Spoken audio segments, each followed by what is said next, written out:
Assalamualaikum warahmatullahi wabarakatuh. Selamat pagi semuanya. Perkenalkan, nama saya Tangguh Ida Permana dari Prodi Ilmu Komunikasi. Di video kali ini saya akan menjelaskan kepada kalian mengenai internet, dampak-dampaknya, dan segala macam hal yang berkaitan dengan internet. Sedikit flashback mengenai sejarah ada internet. Dahulu internet hanya digunakan oleh militer dan keperluan negara, dikarenakan membutuhkan transfer data yang begitu cepat dengan tingkat urgensi yang begitu tinggi. Namun, dikarenakan adanya tuntutan zaman, sekarang internet dapat digunakan untuk go public. Secara garis besar, internet dapat diklasifikasikan menjadi 4 bagian. Yang pertama adalah internet sebagai sarana komunikasi. Bagaimana kita ketahui bersama bahwa saat ini kita telah menggunakan internet sebagai media untuk berkomunikasi dengan sahabat, teman, ataupun dalam urusan perkantoran lainnya. Yang kedua adalah internet sebagai media pertukaran data. Maksudnya adalah internet difungsikan sebagai media yang dapat melakukan proses transfer data dari pihak satu ke pihak lainnya. Sebagai contoh, jika kita sebagai mahasiswa mengirimkan data penugasan kepada dosen dan kemudian dosen menerimanya, setelah itu dosen memberikan feedback berupa balasan kepada kita. Hal tersebut merupakan salah satu contoh dari adanya internet sebagai media pertukaran data. Yang ketiga adalah internet sebagai sumber media informasi. Maksudnya adalah mungkin dahulu sebelum ada internet, kita mengumpulkan segala macam informasi berdasarkan dari majalah, koran, tabloid, ataupun segala macam hal-hal yang sifatnya kertas.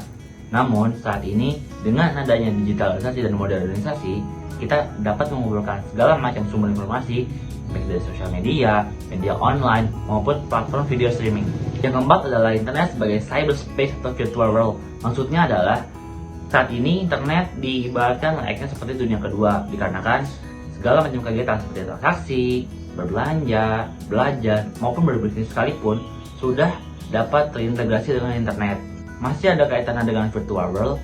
Di internet pun juga terdapat berbagai macam tindakan kejahatan, baik secara eksplisit maupun implisit.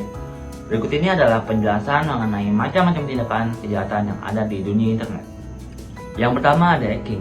Hacking adalah tindakan kejahatan internet dengan cara meretas data yang kemudian korbannya akan dimintai jumlah nominal untuk menembus data tersebut.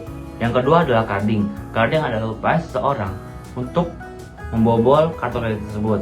Artinya, si pelaku akan memakai kartu kredit tersebut untuk keperluan dirinya tanpa diketahui oleh korban.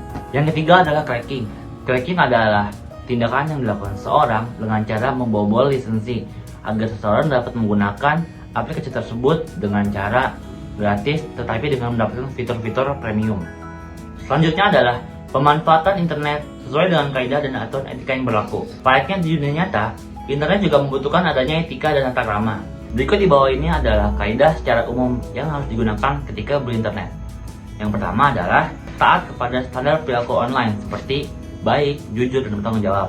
Kedua adalah menggunakan teks dan bahasa yang sopan, yaitu tidak menggunakan sara sebagai topik pembicaraan. Yang ketiga adalah menghargai privasi orang lain. Yang keempat adalah cermat dan bijaksana dalam memilih kosakata. Yang kelima adalah menghormati dan mendukung karya orang lain. Yang keenam adalah bersikap bijaksana dan berpikir positif, serta memaafkan kesalahan-kesalahan teknis seperti typo ataupun kesalahan penulisan kata dari postingan seseorang. Jika dianalogikan, internet dapat dikatakan sebagai pisau bermata dua, dikarenakan dapat berpengaruh terhadap dampak positif dan juga dampak negatif. Namun baik lagi, internet hanyalah sebuah alat di mana semuanya itu bergantung kepada para penggunanya. Berikut ini adalah penjelasan mengenai dampak positif dan juga dampak negatif. Dampak positifnya adalah memudahkan manusia dalam mengumpulkan dan mencari informasi. Selanjutnya, memudahkan kegiatan administrasi pemerintahan dan juga membantu proses pembelajaran setiap mahasiswa menjadi mudah. Selanjutnya adalah dapat mengenal budaya luar, baik lokal maupun internasional dengan mudah tanpa perlu berkunjung ke negara tersebut. Selanjutnya adalah dampak negatif. Yang pertama adalah tindakan penipuan dan peretasan data.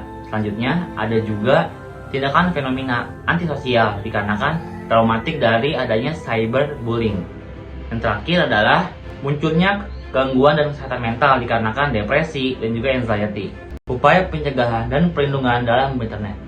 Pemerintah mempunyai peran dalam hal tersebut, yaitu dengan cara memberikan sosialisasi secara menyeluruh kepada masyarakat mengenai bahayanya konten negatif dan juga konten-konten yang dapat memicu adanya pertikaian ataupun konflik. Yang kedua adalah pemerintah dapat memberikan perannya dengan cara memberikan pemblokiran maupun menghapuskan konten seperti pornografi maupun violence. Yang ketiga adalah pemerintah selaku pemegang otoritas tertinggi, pemerintah wajib memberikan sanksi secara tegas kepada pelaku dan pelanggar Undang-Undang ITE bagi masyarakat, yaitu dengan cara menjaga privasinya dengan cara tidak membuka segala macam informasi yang sifatnya vital kepada publik. Selanjutnya adalah menghindari segala macam berita hoax. Artinya, sebelum kita mencari berita tersebut, pastikan kita telah mencarinya di berbagai sumber sehingga kemungkinan untuk terjadinya berita hoax akan semakin tipis. Kemudian yaitu dengan mengaktifkan fitur autentikasi 2 langkah. Kaitannya internet dengan kebudayaan Indonesia. Digitalisasi kebudayaan pada dasarnya adalah sebuah metode baru yang digunakan masyarakat setempat dalam rangka meningkatkan nilai jual atau value yang dimiliki suatu daerah dengan menggunakan media perantara, yaitu internet. Berikut ini adalah contoh kasus dari dampak penggunaan internet terhadap kebudayaan Indonesia. Baru-baru ini, kasus unggahan peluncuran sepatu bermerek Adidas yang berkolaborasi dengan wayang kulit menuai kontroversi dikarenakan pihak Adidas Singapura memberikan keterangan bahwa wayang kulit tersebut berasal dari Malaysia. Sontak, hal tersebut menuai kecaman dari warga netizen Indonesia. Sebagai warga negara yang cinta terhadap budayanya, memang kita dituntut untuk menjunjung tinggi nilai nasionalisme yang terkandung. Namun, hal tersebut juga harus diiringi dengan etika, terutama dalam berinternet. Sebelum postingan tersebut dihapus, banyak sekali netizen yang mengecam bahkan melontarkan cywar terhadap pihak Adidas Singapura yang menyebut wayang kulit adalah warisan dari Malaysia. Perlu diketahui bahwa wayang kulit merupakan budaya asli khas Indonesia dan telah tercantum serta terdaftar di UNESCO. Kesimpulan dari materi yang telah saya paparkan adalah peranan teknologi dan informasi ternyata sangat berpengaruh terhadap kehidupan sehari-hari, termasuk dengan kebudayaan. Oleh karena itu, kita sebagai generasi muda sudah seharusnya menjadikan contoh dan teladan yang baik, terutama mengenai etika digital dan juga etika dalam berinternet. Demikian materi yang dapat saya sampaikan, kurang lebihnya mohon maaf. Wassalamualaikum warahmatullahi wabarakatuh.